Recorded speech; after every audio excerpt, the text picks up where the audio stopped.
Sekou Smith from NBA.com, the Hang Time Podcast, the Hang Time blog, out here with my main men's, Lang Whitaker of the All Ball blog, John Schuhmann of NBA.com, my numbers man.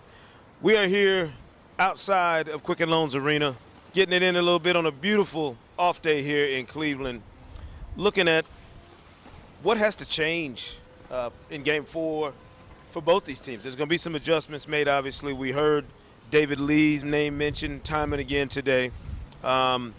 Is there a feeling that the Warriors have now found this little crease that allows them to get back into this thing and maybe slow the Cavaliers down in terms of momentum? Perhaps. We saw some stuff in the fourth quarter last night that would look good with David Lee running the pick and roll, making plays. But we're going to see, how desperate the Warriors are and whether that means making adjustments on both ends of the floor, right. Whether it means they got to start double teaming LeBron James in Game 4. I don't like that idea, but I'm just going to say no, I don't like it. I don't like that idea. Yeah, I think it opens up other things, including Tristan Thompson. Allows Tristan Thompson to roam a little bit more free on the offensive glass. Right. So what we're going to see. I think Steve Kerr has said, you might see some changes. We're definitely going to see some more David Lee. We'll see if there's changes on the defensive end as well. Right. Lang, Cleveland royalty here on the brochure cover of the Rock and Roll Hall of Fame. You should know this better than anybody. You've been here probably more than any of us this season. Yeah. You saw the streets last night after the game. We walked through it, and I was thinking to myself, how much the fans here now. You get 2 games, and you just start anticipating those next 2. Is that a dangerous thing for these Cleveland fans to do right now, assuming that they're going to keep doing this? I say you get a night. You get to have one night. And, we walked out of the queue last night here, and this street behind us, every street was packed. People were celebrating, music, horns, everything. Let them have that. They've never had that before. They've never had a 2-1 lead in the NBA Finals. Same time, I was thinking about this today. The Warriors haven't lost 3 games in a row all season. They've tied their season high for losses now with 2.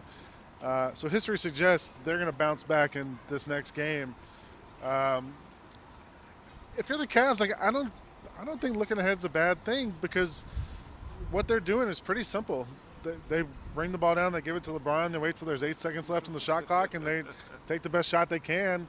And then on defense, they bang the Warriors around and hold them under 90 points. And they've got a formula, and it works. Yeah. I'm not sure that we've heard the kind of mea culpa yet either from the Warriors that I wanted to hear.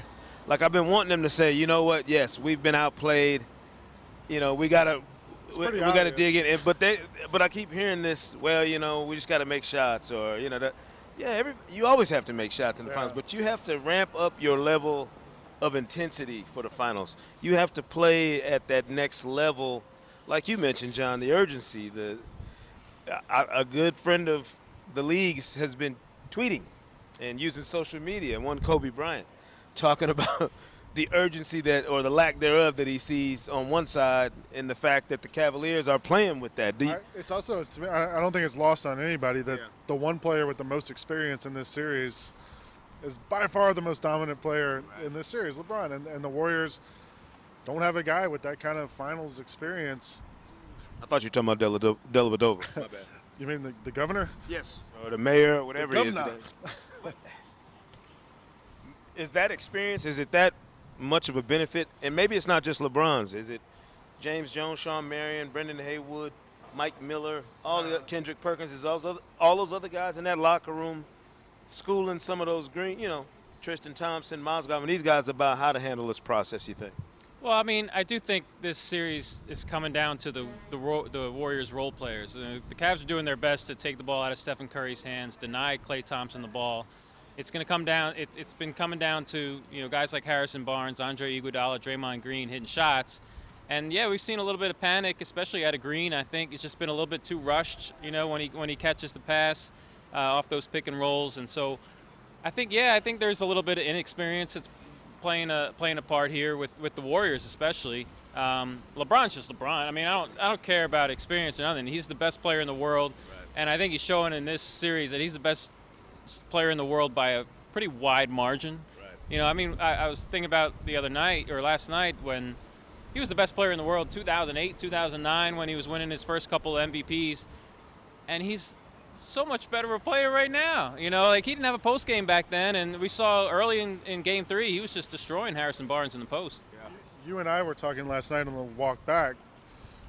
Like, has there been a player that wasn't better when they played with LeBron? Like even Jordan and Magic had their guys who they couldn't really help, and they moved on. And I mean, almost every single player that has played with LeBron has had the best part of their career when they play alongside LeBron. Yeah, I mean, Joe Harris has played like minimum minutes this year, and he's probably as good as he's ever been. Shout out to Rick Fox. You know what I'm saying? Shout out to Rick Fox for calling it during the road. Yeah, in the road trip. He was like, this guy's going to make the team.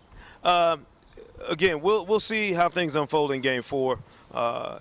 Make sure you tune in to NBA TV and click on NBA.com for all the information from the finals here in Cleveland.